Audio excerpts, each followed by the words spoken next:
Hello everyone, I am Dr. Shobha and welcome to my channel. Today we are going to do the poem Song of Myself by Walt Whitman from class 12th book Rainbow. So before doing the poem, let's know something about it. This poem is in free verse, that is, there is no regular form or meter. The tone is exuberant or lively and accepting.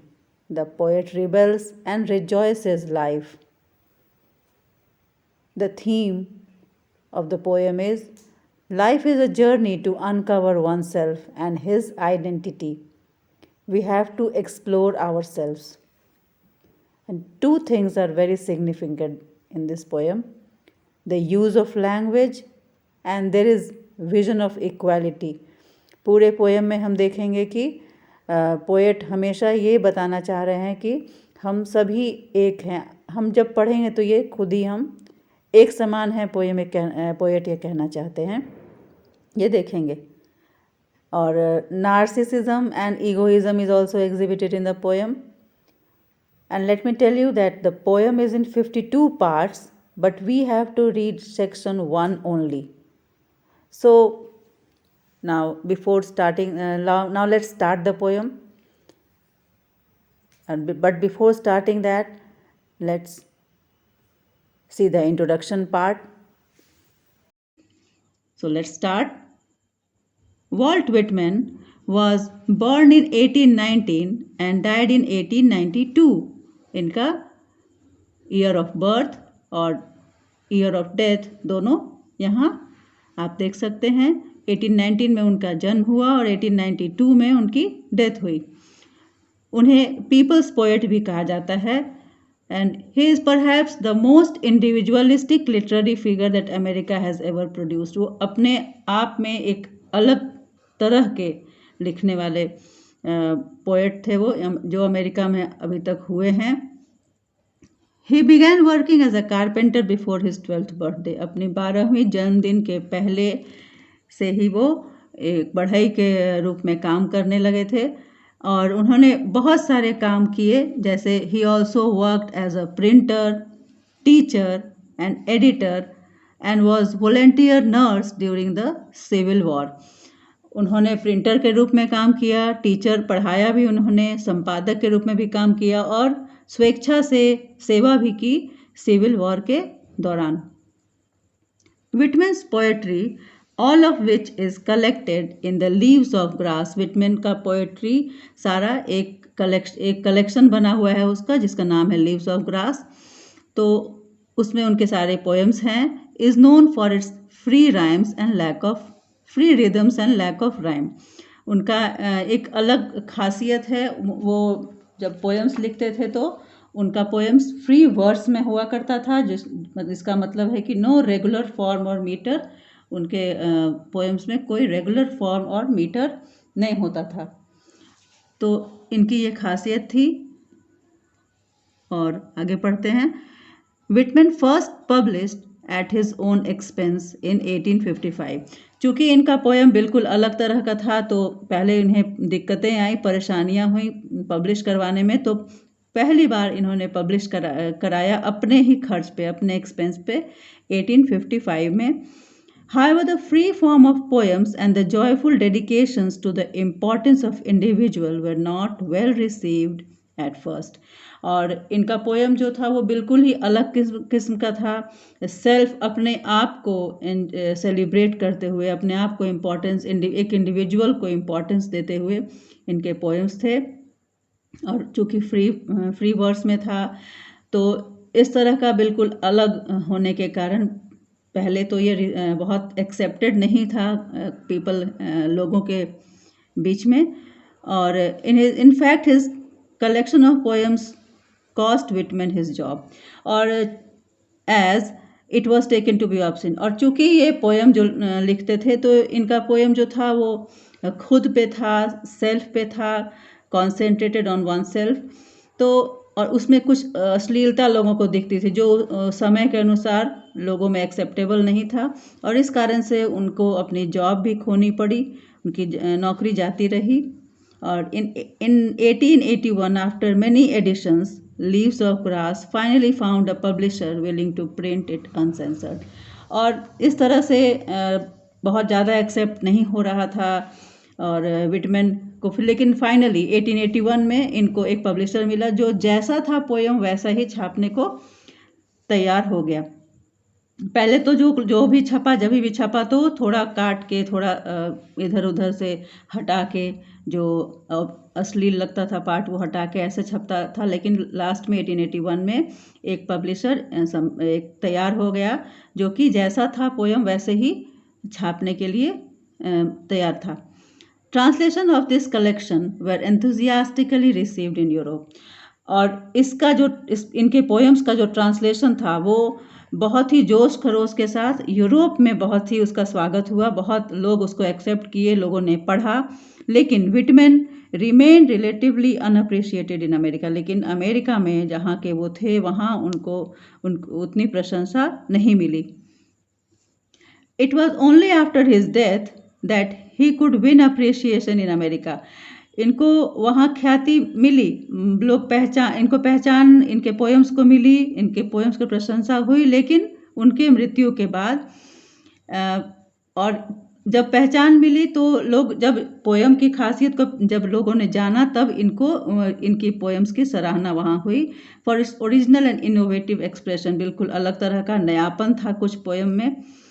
His important works include Leaves of Grass, जो कि 1855 में publish हुआ था। इनके दो बड़े मुख्य जो वर्क्स हैं, लीव्स ऑफ ग्रास 1855 में पब्लिश हुआ, एंड ड्रम टैप्स जो कि 1866 में पब्लिश हुआ था। तो ये था उनके बारे में छोटी सी जानकारी।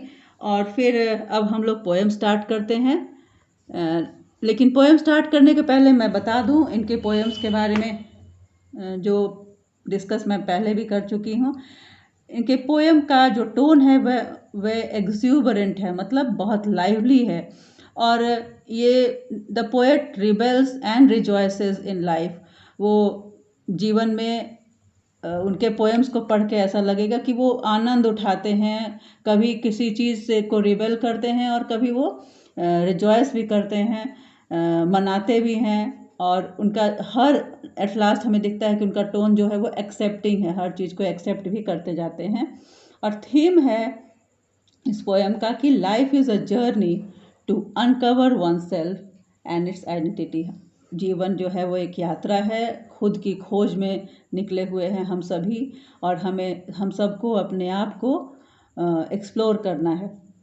लैंग्वेज जो है, दो मुख्य बातें हैं, जो लैंग्वेज है उस पर हमें ध्यान देना है, और एक विज़न है, विज़न ऑफ इक्वालिटी, हम सभी बराबर जो हम पढ़ने वाले हैं। इसमें कहीं कहीं हमें ईगोइज्म भी दिखता है इस पोएम में। और at last I want to tell you that this poem, full poem is in 52 parts and we are going to do the first part. हम लोग पहला पार्ट पोएम का पढ़ने वाले हैं।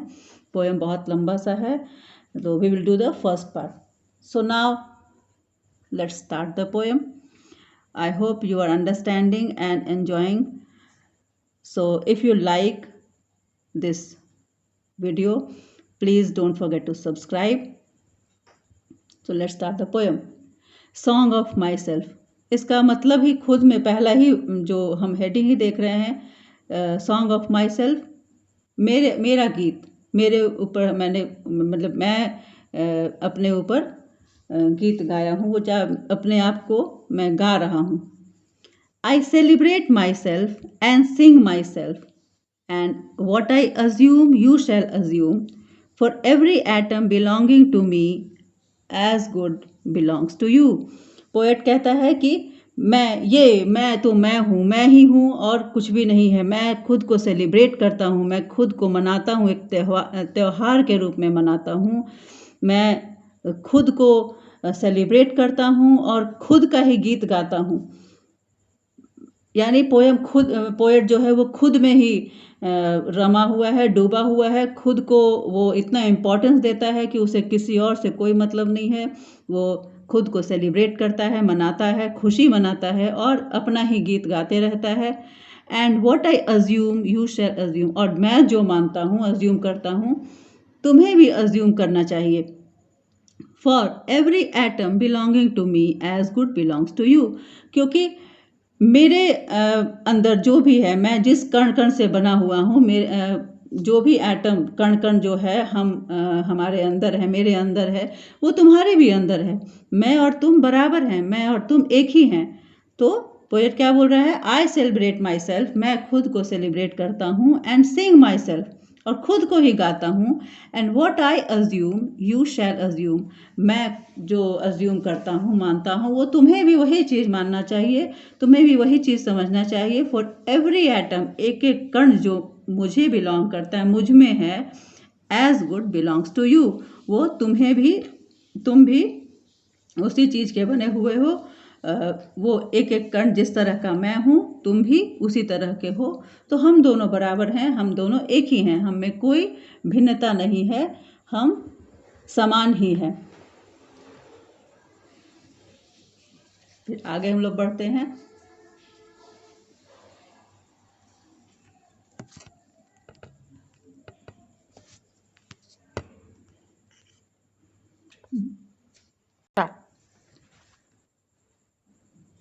So in the next paragraph, अगले paragraph में the poet says, I loaf and invite my soul.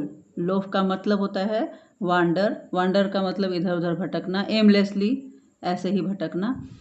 तो I loaf and invite my soul, चूँकि वो बिल्कुल फ्री हैं, वो इधर उधर घूमते हैं, भटकते हैं, और माइंड से, बॉडी से, दोनों तरह से वो फ्री हैं, खुद को महसूस करते हैं, और खुद तो इधर उधर वांडर करते ही हैं, और साथ में वो उन्होंने कह रहे हैं कि I invite my soul also for that.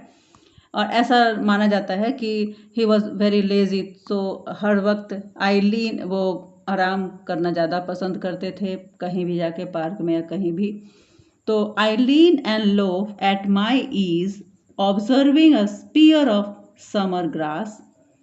वो कह रहे हैं कि मैं लीन करना मतलब सपोर्ट के साथ, पीछे पीठ के में सब पीठ पे सपोर्ट लेके बैठना।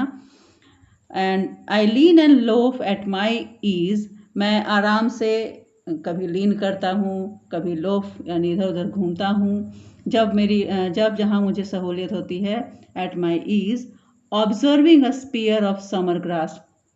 तो ऐसे ही कहीं पार्क में वो आराम फरमा रहे थे, तो उन्हें समर ग्रास, चूँकि समर में काफ़ी हरियाली होती है ठंडे प्रदेशों में, और वेस्टर्न कंट्रीज़ में जहाँ पे ज़्यादा बर्फ़बारी होते, वहाँ तो समर में और भी चारों तरफ हरा भरा दिखता है। तो समर में वो कहीं बैठे हुए थे, आराम कर रहे थे, और उन्हें टफ ग्रास दिखा, घास दिखा। तो उसका जो स्पीयर यानी भाला होता है, exact word of sphere is like नुकीला, भाला की तरह। तो उन्हें ग्रास का जो एक एक ब्लेड पत्ती होती है, वो बिल्कुल नुकीला था, स्पीयर की तरह दिख रहा था, उसे वो ऑब्जर्व कर रहे थे। तो ये तो हुआ लिटरल मीनिंग, इसका वर्ड का मीनिंग, लेकिन इसे ये बहुत सिग्निफिकेंट है, इसे आप ज़रूर याद रखिएगा।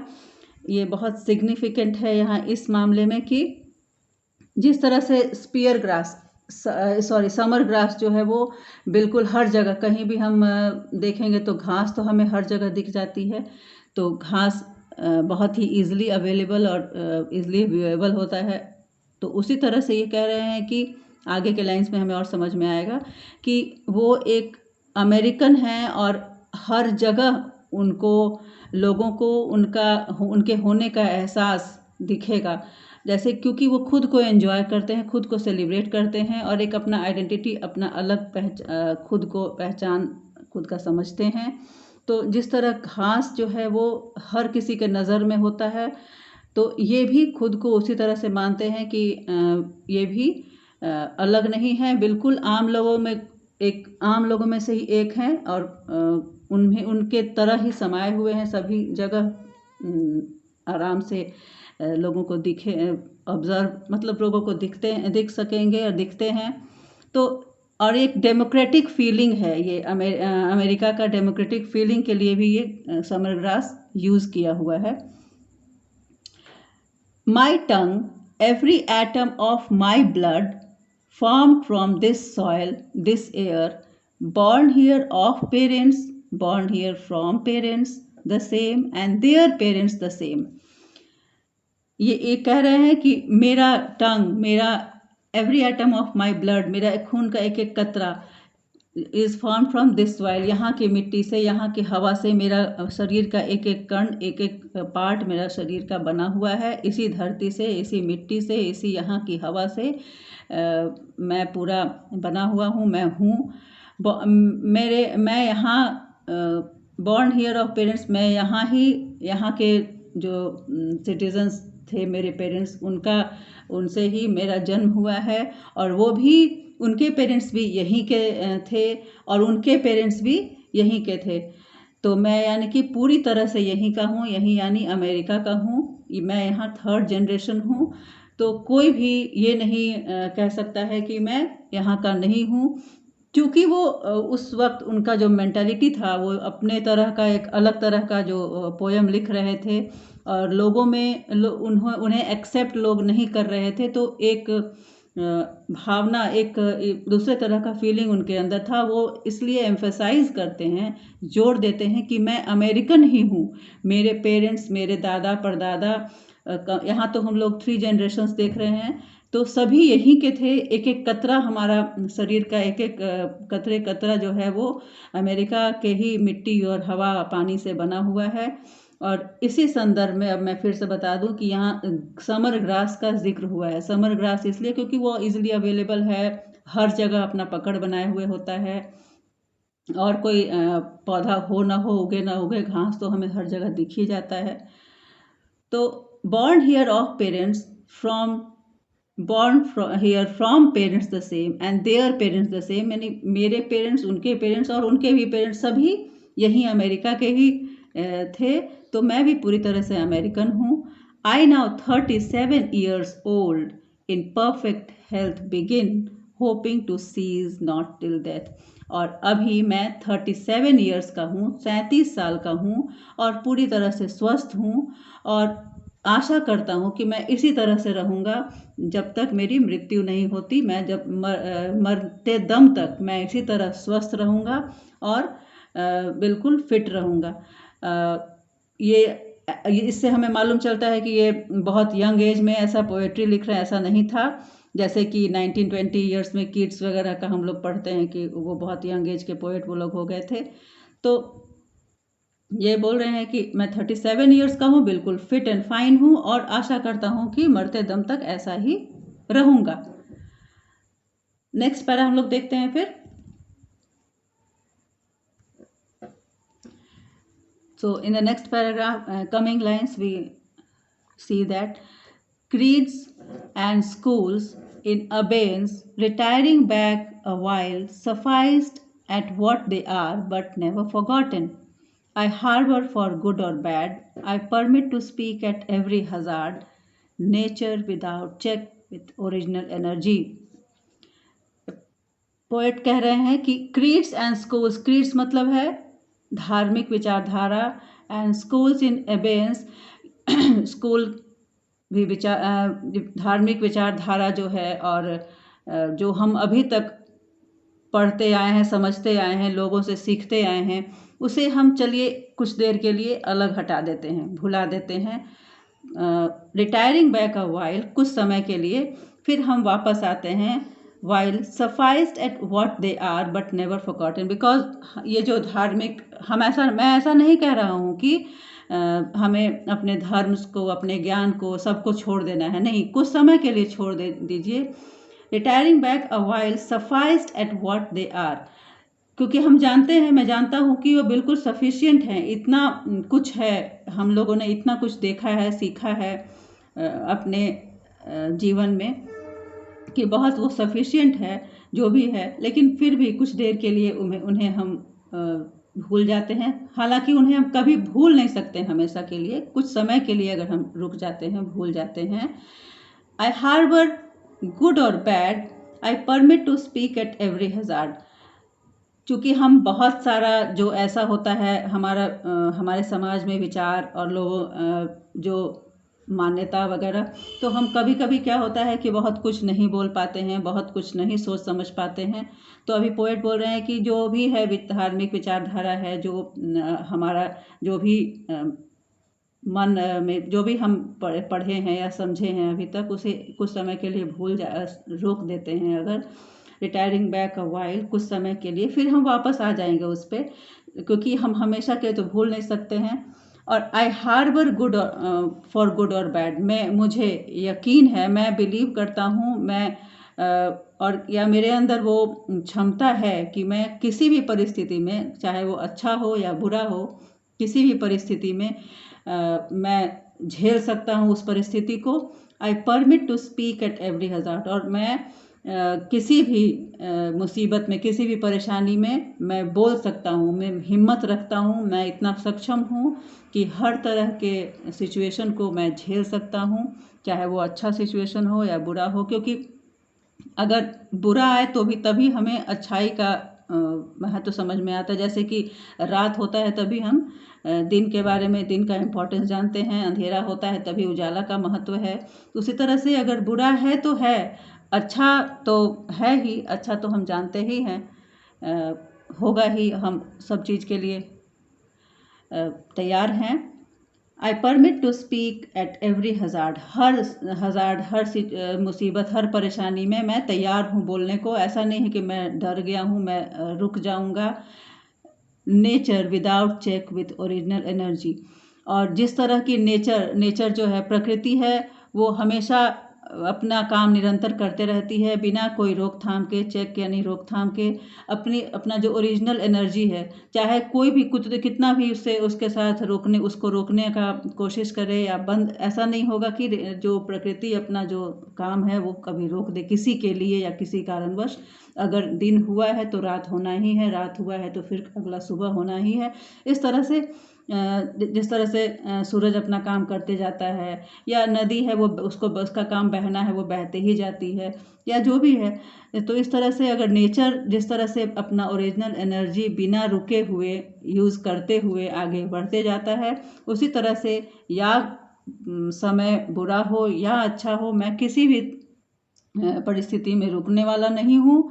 मैं हमेशा अपने आप को हर परिस्थिति में हिम्मत से काम लेता हुआ आगे बढ़ता रहूँगा। हर परिस्थिति में मैं बोलने को सक्षम खुद को रखूँगा। और इस तरह से जो भी हमारे यहाँ, हमारे समाज में मान्यताएं हैं, विचारधारा हैं, या फिर जो शिक्षा या जो भी लोगों का विचार है, उसको भी सांस लेता हुआ, और अगर मुझे कुछ अच्छा ना लगे, बुरा लगे, या फिर ऐसा लगे कि मैं उससे सहमत ना हूँ, तो मैं उसके सामने भी खड़ा होने को हिम्मत रखता हूँ। तो दिस वॉज द पोएम, ये पोएम था आपका। अगर आपको अच्छा लगा तो please don't forget to subscribe, and meet you in the next video with my new poem. Thank you.